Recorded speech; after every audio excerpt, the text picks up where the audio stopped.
बिस्मिल्लाहि वस्सलामु अला रसूलिल्लाह सल्लल्लाहु अलैहि वसल्लम। आज 8th की जो जनरल साइंस है, इनके pollutants and their effect on environment, इसकी हम एक्सरसाइज करेंगे। सबसे पहले हमारे पास क्या है, can circle the correct option. तो अब देखते हैं। पहला क्या है, indicate N air pollutant among the following, यानी कि ऑक्सीजन क्या एयर पोल्यूटेंट नहीं, नाइट्रोजन भी एयर पोल्यूटेंट नहीं है, वाटर भी एयर पोल्यूटेंट नहीं है। डी क्या है, कार्बन मोनोऑक्साइड, ये हमारे पास क्या होगा, ये एयर पोल्यूटेंट है। इसको हम जो है ना इस पर निशान लगा लेते हैं। नंबर 2, क्योंकि ये हीमोग्लोबिन के साथ मिल जाती है और हेडेक वगैरह पैदा करती है। दूसरा है the gas which is responsible to stop ultraviolet radiation coming from the sun. Carbon dioxide नहीं, सल्फर डाइऑक्साइड ये भी नहीं, ओजोन यस, ओजोन। थर्ड है which of the following is not a green house gas. Methane ये green house gas है, carbon dioxide ये भी green house gas है, वाटर वेपर भी जो है ना जो इंफ्रारेड रेडिएशंस को ट्रैप करते हैं, ये भी ग्रीन हाउस गैस है। सल्फर डाइऑक्साइड, सल्फर डाइऑक्साइड जो है ना ये सल्फ्यूरिक एसिड वाला बनाती है, यानी एसिड रेन बनाती है, ये ग्रीन हाउस गैस नहीं है। 4 हमारे पास है the pollutants which are mainly responsible for ozone depletion are. Oxide of carbon बिल्कुल भी नहीं, ऑक्साइड ऑफ सल्फर ये भी नहीं, ऑक्साइड ऑफ नाइट्रोजन ये भी नहीं। डी है क्लोरोफ्लोरोकार्बन, ये ठीक है ओजोन डिप्लीशन के लिए।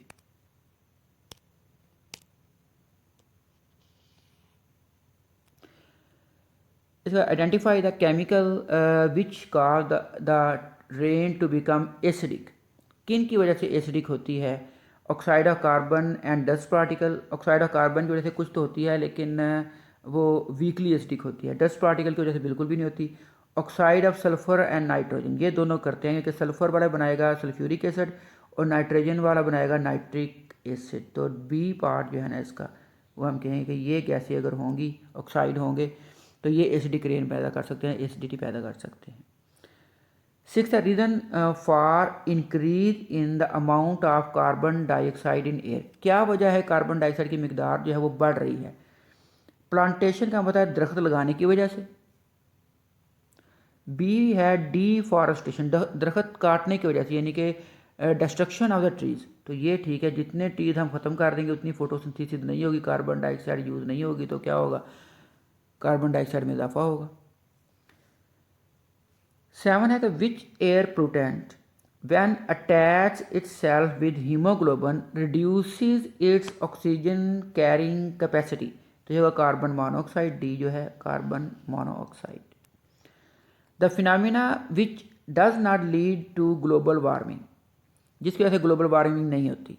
ग्रीन हाउस इफेक्ट की वजह से ग्लोबल वार्मिंग होती है, ओजोन डिप्लीशन की वजह से ग्लोबल वार्मिंग होती है, डिफॉरेस्टेशन दरख्त कम लगाएंगे तो गर्मी बढ़ेगी, फोटोसिंथेसिस, फोटोसिंथेसिस ये फिनोमेना जो है ग्लोबल वार्मिंग से इसका कोई ताल्लुक नहीं है। तो फोटोसिंथेसिस आपको पता है ना कि सूरज की रोशनी में प्लांट जो है वो क्या करते हैं, अपनी खुराक तैयार करते हैं। Glass and styrofoam are the example of. Biodegradable material वो होता है जो कि बैक्टीरिया जिसको डिकम्पोज करेगा। नॉन बायोडिग्रेडेबल वो होता है जिसको बैक्टीरिया डिकम्पोज नहीं कर सकता, तो हम कहेंगे नॉन बायोडिग्रेडेबल मटेरियल। लास्ट है the amount of which green house gas can you reasonably control.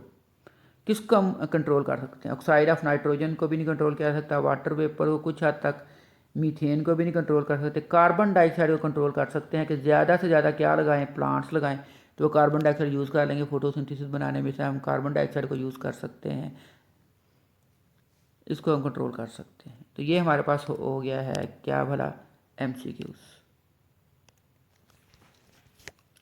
हैं। तो पहला है कि what are the main air pollutants.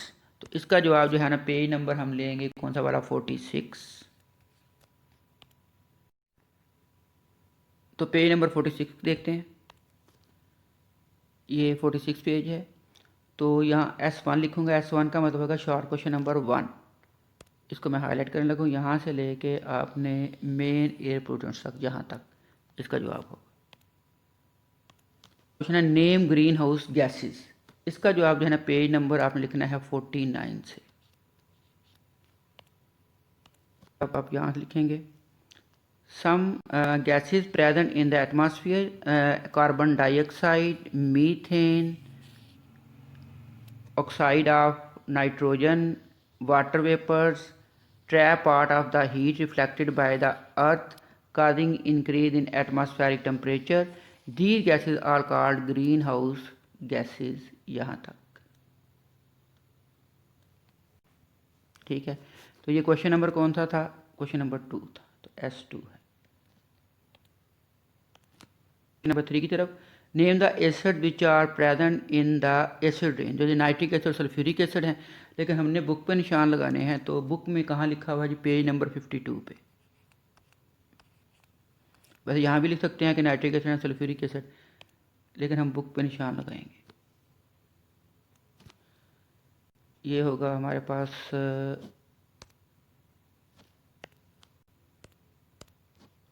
Short question number क्या है? 3।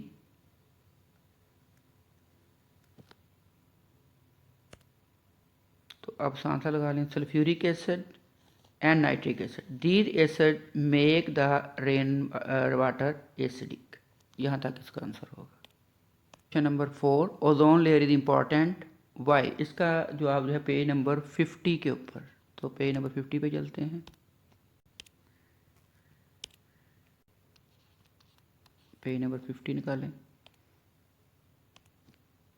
और यानी शॉर्ट क्वेश्चन नंबर 4 है और ये पूरा करना है आप यहाँ तक, सन तक।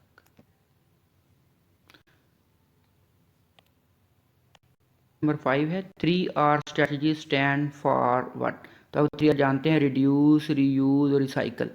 तो इसका जवाब आप लिखेंगे पेज नंबर 55 से, 55 पेज नंबर से। तो यहाँ से आपने इसका जवाब लिखना है 3R स्ट्रेटजीज यहाँ तक, रिसोर्सेज तक। ये हमारे पास क्वेश्चन नंबर कौन सा था? S5। इधर हम S5 लिखते हैं।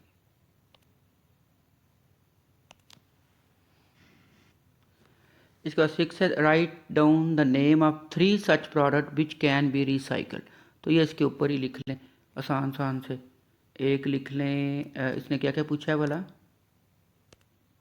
3 पूछे हैं। तो एक आप लिख लें ग्लास, अच्छा दूसरा आप लिख लें प्लास्टिक,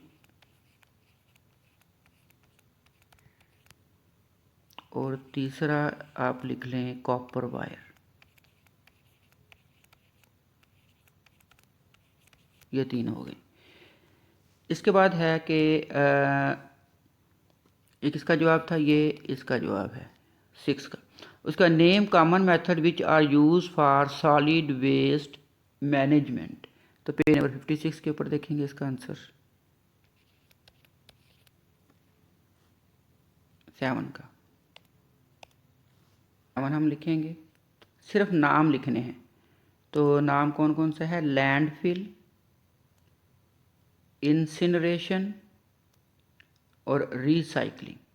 ये हम मेथड यूज़ करते हैं ये मैनेजमेंट के लिए। सिर्फ जो है ना ये नाम लिखने हैं।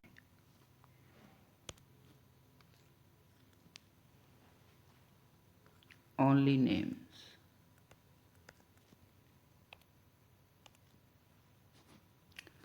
तो अब 8 है कि how does ozone depletion contribute toward global warming. तो इसका जो आप पेज नंबर 51 पे देखेंगे हम, पेज नंबर 51 S8 है। तो ग्लोबल वार्मिंग जो है ये ओजोन डिप्लीशन की वजह से कैसे है। तो इसका जवाब जो देखिएगा ज़रा, यहाँ से शुरू करना है। दीज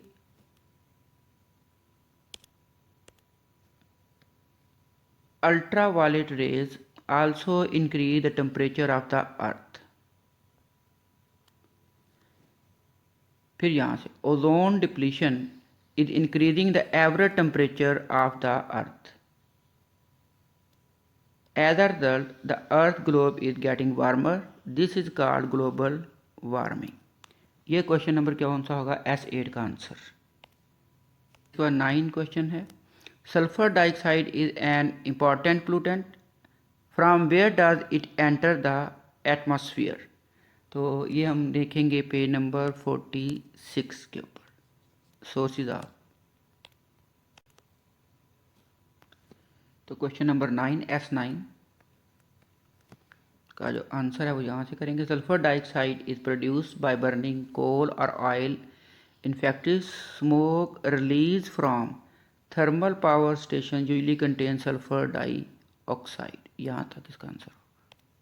4.3 है डिस्क्राइब द एडवर्स इफेक्ट, यानी कि बुरा effect of carbon monoxide on human organ system. तो इसका जवाब हम देखेंगे पेज नंबर 48 पे।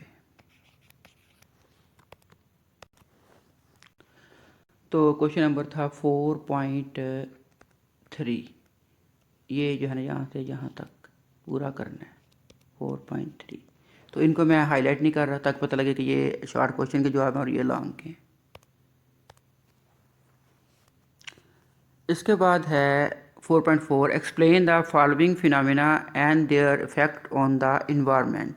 इसमें है green house effect, global warming, acid rain और ओजोन डिप्लीशन, और इनके हमने इफेक्ट भी लिखने हैं साथ साथ। तो ग्रीन हाउस इफेक्ट जो है ये हमें मिलेगा पेज नंबर 49 पे। ग्लोबल वार्मिंग मिलेगी पेज नंबर 51 पे। एसिड रेन मिलेगी हमें पेज नंबर 52 पे।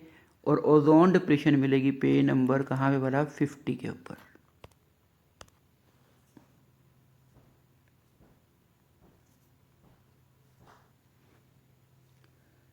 ये हमारे पास आ गया ग्रीन हाउस इफेक्ट।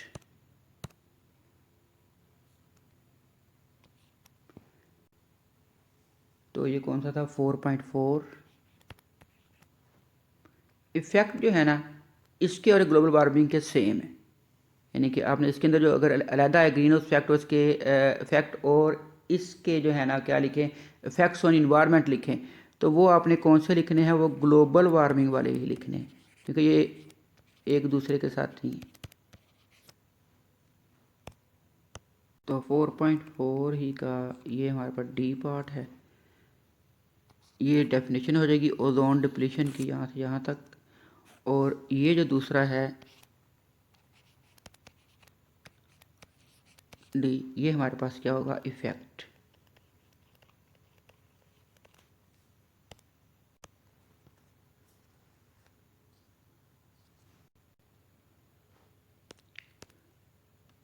ये हमारे पास आ जाएगा ग्लोबल वार्मिंग 4.4, इसका जो है बी पार्ट है।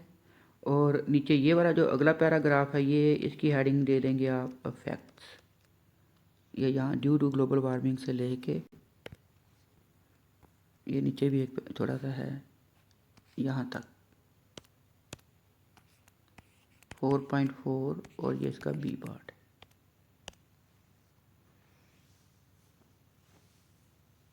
फोर का सी पार्ट है, ये यहाँ से लेके यहाँ तक जो है ये आप लिखेंगे एसिड रेन। इसके बाद आप इफेक्ट लिखेंगे, वो इससे नीचे पैराग्राफ है। तो नीचे वाला पैराग्राफ देख लें 4.4 का जो है सी पार्ट, एसिड रेन पहला पैराग्राफ लिखना है। इसके अलावा आपने लिखना है कौन सा पैराग्राफ, ये नीचे वाला पैराग्राफ, यहाँ से लेके यहाँ तक ये 4.4 का सी है, इसकी हेडिंग लिखेंगे इफेक्ट।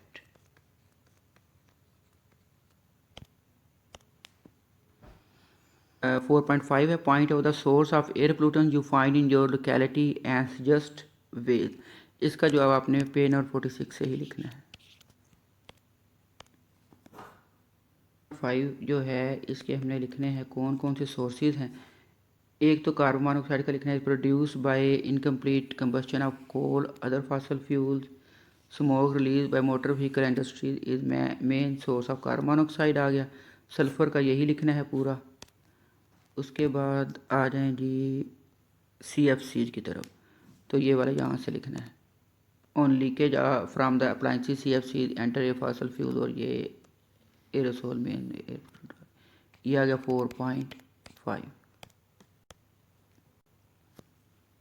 इसके बाद 4.6 ये आपको आपके टीचर लिखवा देंगे। जैसे स्टूडेंट्स क्या करें, ये बैनर वगैरह बनाएं और आगाही अदा करें दूसरे जो है ना लोगों को कि किसके बारे में, पोल्यूटेंट्स के बारे में, यानी कि ये डिबेट्स में हिस्सा लें। चलिए मैं लिखवा देता हूँ 4.6 का ये आप आंसर लिख लें। ठीक है, इसे पॉज करें वीडियो को और ये अपनी कॉपी पे लिख लें। ये स्टूडेंट्स का है, ये फार्मर का, they should reduce the usages of harmful insecticide, pesticide and fertilisers. इस तरह फैक्ट्री ऑनर्स का है, they should install cleaning units with their factories that remove the pollutants. ये साइंटिस्ट का है कि they should invent new method, नए method ईजाद करें to convert pollutants into harmless products. इसका what is deforestation, explain its effect on wild life. इसका जो आंसर 53 पेज पे है। तो 4.7 का जो आंसर होगा 4.7, ये यहाँ से डेफिनेशन शुरू करना है। Destruction of forest as a result of human activity called deforestation. इसके बाद आप इफेक्ट लिखेंगे, ये इफेक्ट डिफॉरेस्टेशन होगा, मुकम्मल लिखना है।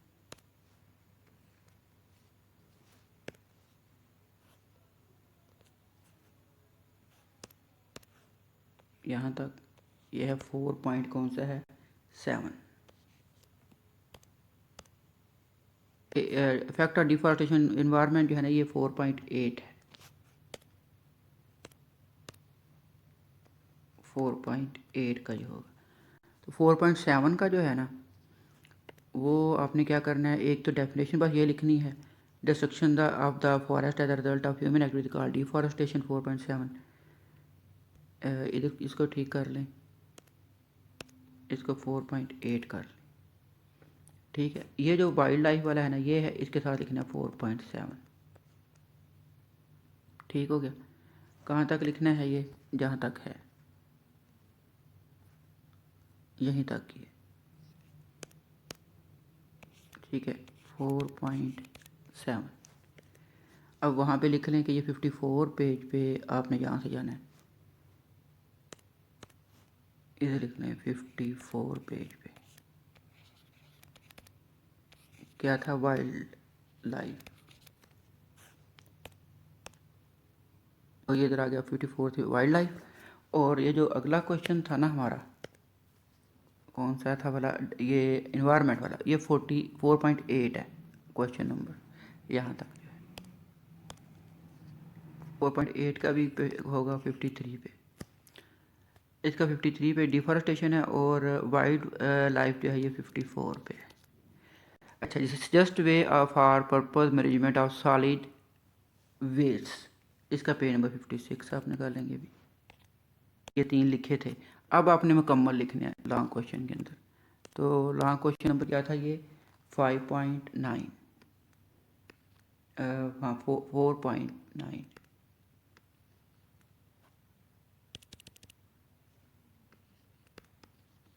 ये मुकम्मल लिखना है, ये भी साथ लिखना है।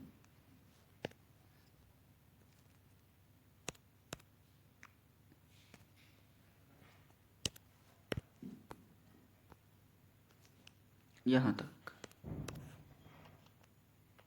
4.9।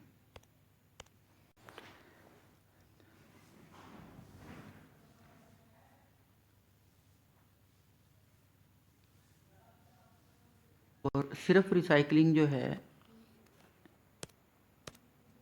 ये 4 पॉइंट जो हमारे पास है ना, सिर्फ रिसाइकलिंग 4.10, इसका आंसर भी सिर्फ रिसाइकलिंग। यहाँ तक जो है, तो ये 56 कर लें। इसका what should we do to adopt 3R strategy for conservation of 3 strategy की तरफ चलते हैं। ये है पेज नंबर कितने पर 55 पे। तो ये आपने जो है ना ये मुकम्मल लिखनी, ये होगा 3 पॉइंट हमारे पास क्या है 11, कंजर्वेशन ऑफ रिसोर्स कंप्लीट।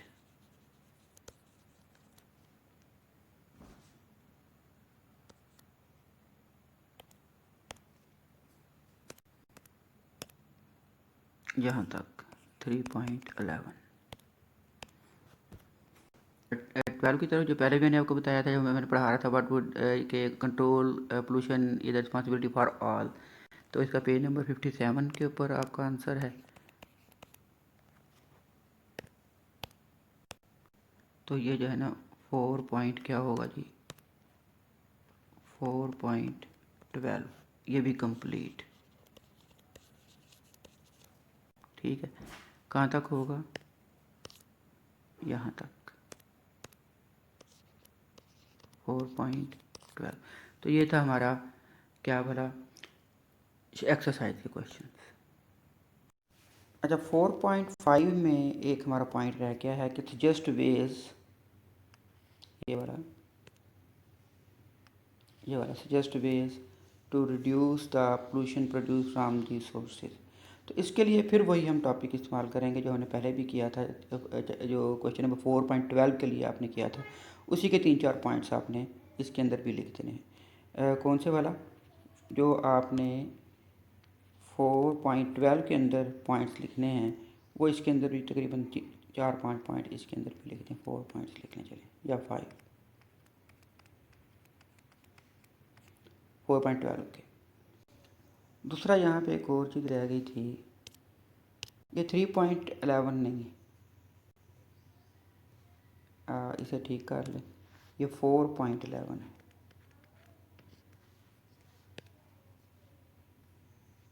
इसको भी यहाँ पे